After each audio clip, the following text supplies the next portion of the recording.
Trouble Juice was developed and published by Diet's Ribeye. I probably butchered that, but it's a-okay. It's a side-scrolling platformer that is full of chaos. I mean that literally.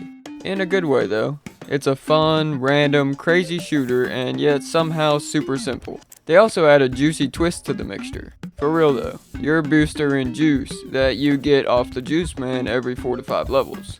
I'm getting ahead of myself though, so let's start simple. Once you open the game, you get a quick but very informative backstory. You're a contestant in a game show of death. Your goal is to fight through hordes of enemies and then defeat the king at the end. If you win and defeat him, you are granted infinite riches and fame. Once you get past that though, you get to the menu, which has the main game, bingo, and then your casual game submenus.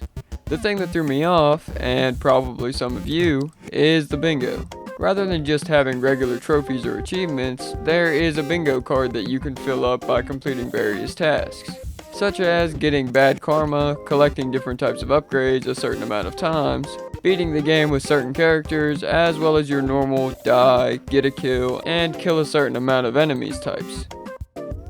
Next, let's take a look at the HUD. The bottom left shows a picture of your character's face, which is surrounded by 3 different colored bars. The green is your health, blue is your stamina, and the gold is your karma. The bottom bar represents the world. The green section is what you've completed, the rest, in black, is what is yet to come. The images of Juice represent the Juice Man, which we'll talk about him in a bit. The question marks can be anything. They can be a mini boss or a can of worms. Yeah, that's actually what this is called. It can also represent the good things too, which include the obvious Juice Man and the Chemist. And finally, the red skull on the far right represents the boss. Below the level meter is your curses and juices. The ones on the bottom right are the curses. They include impairments like more enemies, dark enemy spawn increases, more enemy health, and so on. The juices include a whole lot of possible upgrades. The Juice Man I mentioned is who grants the juices initially. I'll show a few of them on the screen rather than listing them off this time.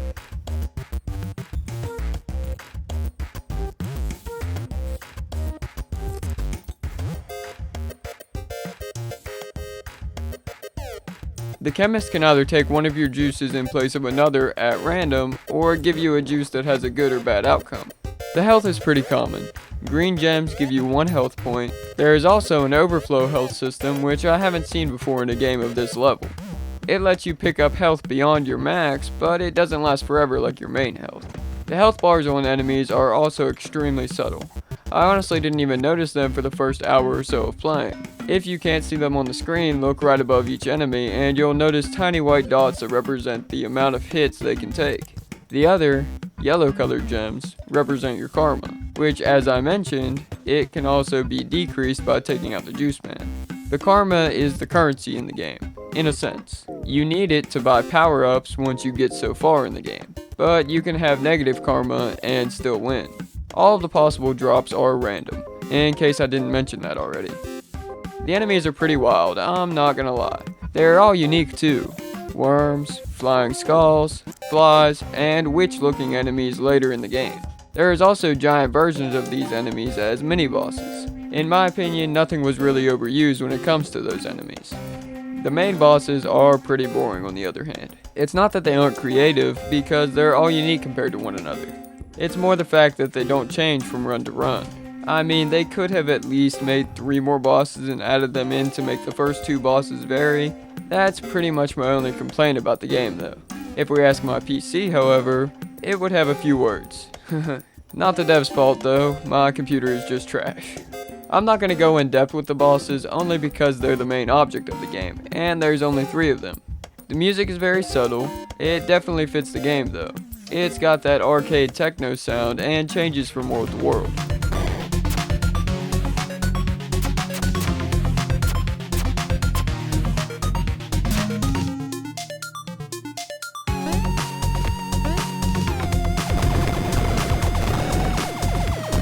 Overall, I really like this game.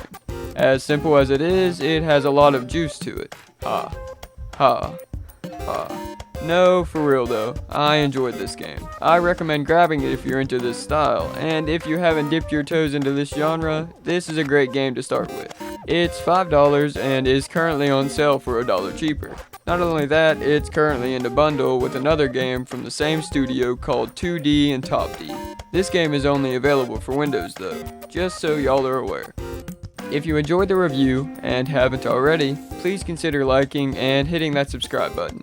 And if you're interested, join the Discord with the link in the description. For more news, reviews, or whatever we choose, stay tuned to Nerdsfeed.